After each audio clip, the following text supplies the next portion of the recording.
Okay, start here, go anywhere. UCLA study abroad. Thank you for joining us. We will begin the presentation soon.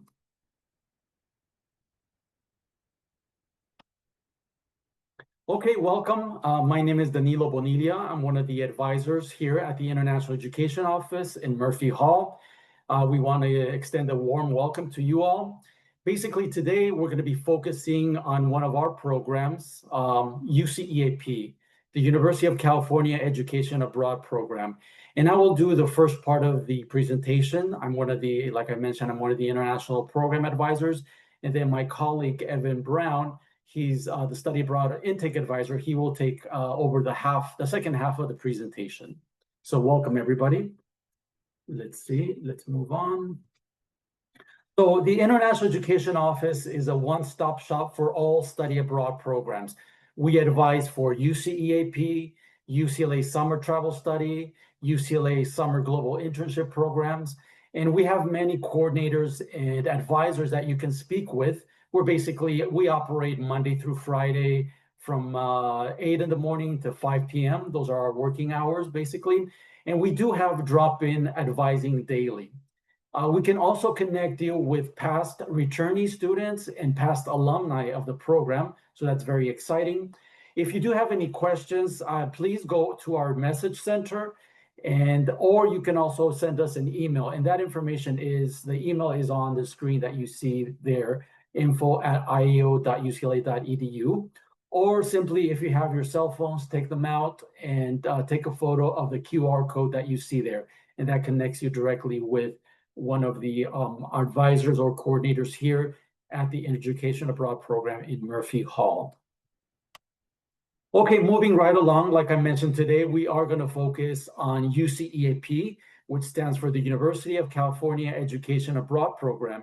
The main office, the UCEAP system-wide office, is actually located near Santa Barbara. And as you see there, the website is UCEAP, universityofcalifornia.edu, so you can log in. That is one of their first landing pages. Okay, also when you go to the UCEAP website, there is something called a program filter or a program finder. And basically, this is a very useful tool for UCEAP programs. You can search by region, country, city, subject area, experience type, terms abroad, GPA, or class standing. So this is a very useful tool. Again, this is directly on the UCEAP's website, and you click on Program Finder or Find a Program, or a program filter, basically. So again, if you do want to speak directly with the advisors at the UCEAP office, which is again located near Santa Barbara, they do have, in addition to us having advising, they do have one-on-one advising, or you can do a drop-in session. And again, take out your cell phones and you can just simply take a photo of the QR code and it will direct you directly to the counseling appointments. Okay, really important before we begin, the deadlines are coming up next month. If you're interested in a UCEAP summer program, the deadline is November 13th. And if you're interested in a fall semester or year-long program, you would have to wait until November 20th to submit your application. That's when the applications open up. And just in case, if you're thinking about winter or spring of 2027, you would have to wait until next year to apply on April 15th. And again, when you click on the QR code, it will give you the opening dates, closing dates, and a whole bunch of other details. Okay, so here is the agenda for today. We're basically going to be speaking about 3 different topics: academic planning, how to satisfy your UCLA degree requirements, and receiving credit for your major, minor, or GE. Let's see, at this point, I'm going to just go ahead and go off camera, and I'm going to go through the presentation. Okay, so the first thing is academic planning. We're going to talk about something called the academic planning form. Secondly, the UCEAP Campus Credit Abroad database. And then the other item is the UCEAP course catalog. Okay, so the UCLA International Education Office has created this really handy academic planning form, which helps you and your academic advisors and counselors basically plan out classes that you might be interested in taking. So there's a place for you and them to sign. It's kind of like an informal contract, informal document that you can put down some of the classes that you might be interested in taking, whether it's upper division, lower division, how many units it's worth, and they will help you evaluate how it ties in with your major or minor. So again, you can go to the QR code and scan, and you can get this really useful tool to help you plan your study abroad adventure, basically. Okay, very important. This is called let me move this 1 second. Okay, UCEAP Campus Credit Abroad. This is a really nice search engine database that the UCEAP office has created. And what it is, it's basically a database that offers historical records of what all UCLA students have taken for their major, minor. It will let you know specifically if, for example, the econ major has counted a specific class for a core course, or if the College of Letters and Science has counted a specific course for cultural analysis. So it's a very, very useful tool. One thing is have to be very cautious because this database does not offer any assurance or guarantees of future credit approvals. So what you would need to do is basically meet with your departmental advisors, contact your departmental advisors for your majors and minors, or your college or school if you're petitioning for GEs, and you would have to basically petition to confirm that credit will be given to you in the future. So just a little heads up about that. But again, it's a very useful tool. And again, you can use your cell phones to scan the QR code at the bottom, and it will give you the direct link to the database, UCAP Campus Credit Abroad. Okay, another great database is basically the UCAP course, UCAP course catalog. And the website is up in the blue, but again, you can do the QR code at the bottom. And what this is basically, it's a historic record of what all UC students from all the campuses from North to South California have taken in all UCAP programs in the last 5 years. So this course catalog simply lets you know the title of the course, how many units it's worth, if it's lower division, upper division, if which language the course was, what the language of instruction was in the course. So again, this is a very useful tool as well, just to get an idea of what's out there. If you do want specific course information, you would have to go back to the UCAP website and you click on the academics tab. And in many cases, some of the projected course syllabi, or at least last course syllabi, will be listed there on the specific country, university, or program. Again, this is another useful tool that you can use. Okay, moving right along, my colleague Evan Brown will go ahead and tell you how to satisfy UCLA degree requirements. Awesome. Thank you, Danilo. Hi, everyone. My name is Evan Brown. I'm the Study Abroad Intake Advisor, so I'm usually the first point of contact for students. In this section of the PowerPoint, we'll review how to satisfy UCLA degree requirements, starting with petition overview. So pretty much everything that you can do at UCLA, you can do abroad, with some exceptions with like course contracts and unique research interests. But overall, you can petition for GEs, major minor credit, internship credit, and research credit. Petitioning does vary by major. So in general, we usually advise students to gather the syllabi of the classes they plan on taking abroad and then provide that to their academic advisor in advance.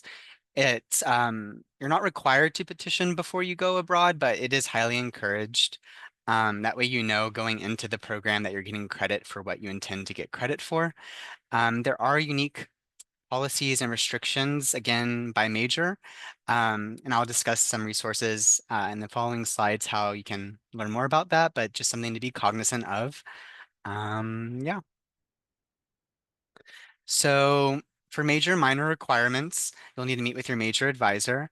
GEs typically go through your general advising unit.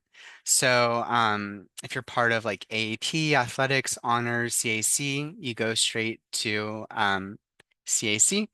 And then if you're petitioning for major elective credit to be satisfied, you'll go straight to your major advisor. In the following slides, I'll discuss the transfer course credit database for GEs and then major academic plans for major credit that will help kind of clarify this process in better detail. So major academic plans to begin with is a resource designed to make study abroad easier for you based on your major. It's an EAP grant project, so it's funded by EAP, and I'm basically surveying each department and making a academic template for students to reference when they do want to go abroad. The core elements that will be shown in later slides, but to I guess mention are how to study abroad. So there's a step-by-step guide based on your major, major specific information. So this is any information that they've informed me of that students can or can't take abroad. Certain majors like econ, for example, doesn't allow students to take like 6 or 7 classes abroad. So those must be taken at UCLA, but other courses abroad can fulfill credit within the degree. It just depends. And then the final element to the map is how to petition for academic credit. In general, it just follows a 3-step process of looking through EAP programs, gathering the syllabi, and then meeting with an advisor. Some majors only require course descriptions, so in that case, that step-by-step would vary in that regard, but otherwise, it's a pretty straightforward process. And if you have any questions regarding this, just feel free to send me an email. It's in the bottom um, middle section of this PowerPoint, and yeah, I'll be able to get back with you. So here's what that QR code in the previous slide directed you to.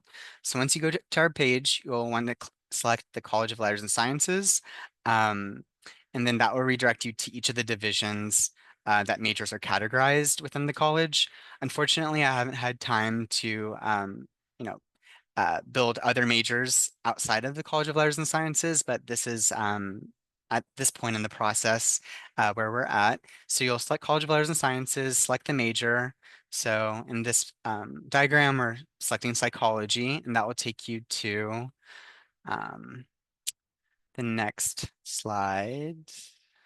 So it'll take you to this page, so it'll populate a PDF, and all of this information has already been relayed to me by the advisor within that department, and it's been approved to distribute throughout the college. Um, so if you don't know where to start, this is a great um, example and option of taking your next steps to study abroad. All of the information here has been verified by the advisors this past year, and that applies to every single map within our website. And we've currently completed 17 um, out of 140 because there are a lot of majors across the college, but this has been a relatively new project that we've undertaken. So for GEs, it is slightly different. If you guys scan this QR code at the top, it'll redirect you to our page where we have uh, the divisions of how GEs are satisfied by college or school. So if you scan this QR code and navigate to the bottom of the page, you'll select the general education um, little blue bar, and then that will take you to this drop-down menu. So if you're part of CAC, there is a tool that you can reference to basically know going into your program that you'll be receiving academic credit. I'm not sure what it looks like entirely for the other schools, but yeah. So here's the transfer course credit database. Again, this only applies to students within honors, athletics, AAP, CAC. And this is a unique tool that allows you to know before you even commit to your program what you're going to get credit for. As of now, this is the only tool that you'll be able to reference and interpret as you are definitely going to receive credit for these classes. So scan that QR code. You can divide it by, the GE requirements, so like PLA, foreign language, historical analysis, you can also subdivide it on the filter section by like I think location and maybe major, but yeah. So yeah, feel free to contact us if you have any questions regarding this process. Um, I know it's a lot to take in, so we've developed these tools to help you guys out, but we're also here to meet with you virtually or in person. So scan these QR codes, and I think that's about it for my slides. Danilo, you want to wrap us up? Yeah, so again, thank you for attending this webinar. Please reach out to us. Like I said, we are available both online and in person, and you can see the contact information and how to get a hold of us with the on our website. And yeah, we look forward to meeting you. And basically, that is it for this webinar. And I'm going to go ahead and stop recording.